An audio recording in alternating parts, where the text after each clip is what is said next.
Search வளாகத்தில் அமைந்துள்ள போதகர் வீட்டின் மேல் ரஷ்ய ட்ரோன்கள் நடத்திய தாக்குதலில் போதகர் மற்றும் அவரின் 5 வயது குழந்தை பரிதாபமாக உயிரிழந்த சம்பவம் சொல்லன்னா துயரத்தை ஏற்படுத்தியுள்ளது.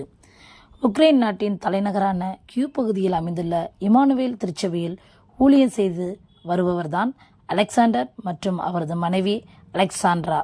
இவர்களுக்கு 5 வயதில் நிக்கோல் என்ற பெண் குழந்தை உள்ளது. இவர்கள் தேவாலய குருமனையில் தங்கியுள்ளனர்.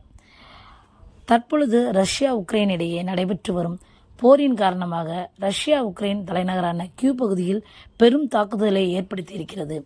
ரஷ்யா அனுப்பிய 2 ட்ரோன்கள் தேவாலய வளாகத்தில் தங்கியுள்ள வீட்டின் மீது தாக்குதல் நடத்தியுள்ளது. அந்த தாக்குதலில் அலெக்சாண்டர் மற்றும் அவரது 5 வயது குழந்தை நிக்கோல் பரிதாபமாக அந்த இடத்திலே இறந்துள்ளனர். அவரது மனைவி அலெக்சாண்ட்ரா படுகாயங்களுடன் ஹாஸ்பிட்டலில் சிகிச்சை பெற்று வருகிறார். இந்த சம்பவம் பெரும் துக்கத்தை ஏற்படுத்தியுள்ளது. உலகெங்கும் அலெக்சாண்ட்ராவிற்கு பூரண குணமடைய ஜெபித்து வருகிறார்கள். கிறிஸ்துவுக்கு பிரியமானவர்களே, ஊழியரையும் குழந்தையையும் இழந்து தவிக்கும் அலெக்சாண்ட்ராவிற்கு தேவன் ஆறுதல் படுத்தவும் சீக்கிரம் சுகமடைந்து வீடு திரும்பவும் நாம் இறைவனிடம் பிரார்த்திப்போம்.